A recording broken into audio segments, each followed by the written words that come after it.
Vice President J.D. Vance. Mr. Vice President, thank you for being here. I want to start with where the peace deal stands. We are reportedly told that Witkoff and Kushner are expected to be in Switzerland today. You were at one point expected to possibly be there. Do you have plans? Will you go? Yeah, so we'll plan the talks when the principals from the Iranian government, also the Qatari and the Pakistani government arrive. That may happen as soon as tomorrow, but these things are always a little bit in flux. Jared and Steve have been on the ground now for a few hours, dealing with some of the technical elements of this negotiation. As you guys know, one of the things the president has set us out to do as a high priority is to open the straits. That's now happened. We actually got 16 million barrels of oil out of the Straits of Hormuz yesterday. That is a record going back to even before the conflict started. So you're seeing those ships move. The second thing the president has asked us to do, of course, is to get the enriched stockpile of uranium to ensure that we make it effectively impossible for the Iranians to rebuild their nuclear program, even over a very long period of time. The program is destroyed, but we're, of course, trying to take away as many of the cards where they may try to rebuild it if they don't behave under this agreement.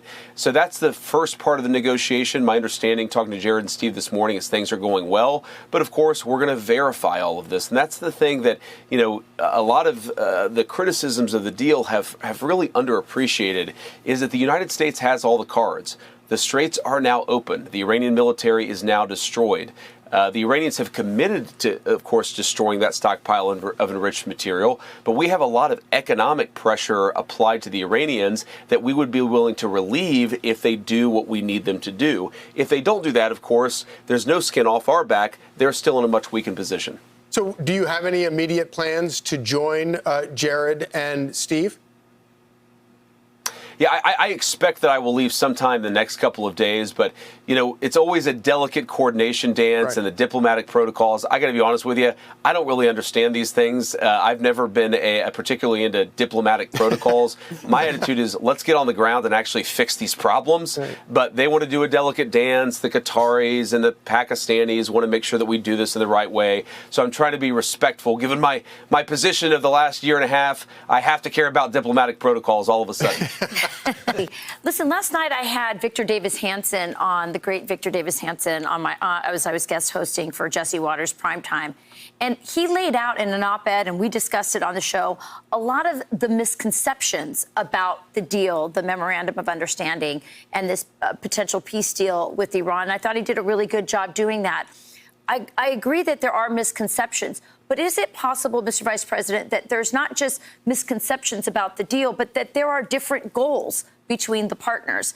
In other words, is Israel's goal regime change at all costs, and America's goal is to make sure they don't have nukes and open the Straits of Hormuz? And is that where some of the problem is? And also, are you confident that you can maintain this ceasefire enough to get you to Switzerland and get this deal signed?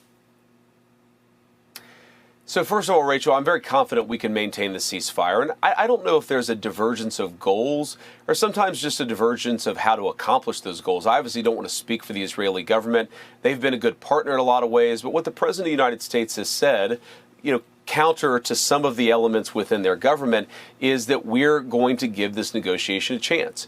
We're going to go after that enriched stockpile of uranium. We're going to try to reset the situation that we have so that the Iranians don't just have a destroyed nuclear program now, but so that we can say with some confidence, a combination of inspections and verification, that they're never going to be able to rebuild that program. The president, Rachel, comes back to this, as you know, because you know him so well, constantly. Iran's not going to have a nuclear weapon for the next 2.5 years. He's thinking about this for my kids' sake, for our grandkids' sake, to ensure that you never have this regime with the ability to develop a nuclear weapon. And then at the same time, the president is also offering an outstretched hand, saying that if they change their behavior fundamentally, then the United States could have a different relationship with that country. So it really is a two-step process. There's a fork in the road here. The United States wins either way, but I think that what ultimately happens from here is very much up to the Iranians. So, Mr. Vice President, I certainly understand that part, but I do want to ask you about some of the criticism you're getting, to include from the Senate Armed Services Committee Chairman Roger Wicker Whitaker and others, Republicans, that have said they're concerned that the gains that the president is able to get right now in diminishing Iran's capabilities, in setting back their nuclear program, that even if they began to perform, as you said, they'll be held to account, that to give them something like $300 billion in this fund, in other ways, to economically reconstitute their regime, that at a later date, they would just go right back to doing what they've done for 47 years. Your reaction? So my reaction, first of all, I like Roger. He's a friend of mine, but I think that he's wrong on this because he actually misstates the sequencing of what the MOU says. What the MOU says is that if the Iranians behave over a long period of time, they could get some of the benefits of this bargain. And so, what the president has said is, for example, let's say that one of Iran's regional neighbors, not a single penny of this money is coming from the United States. But let's say down the road that one of Iran's regional neighbors wanted to build a power plant. Of course, they would need some sanctions changes from the United States in order to do that. Well, if Iran has changed their behavior, why wouldn't we want greater economic integration between them and their neighbors? And if they haven't changed their neighbor, of course, we're not going to permit or encourage that.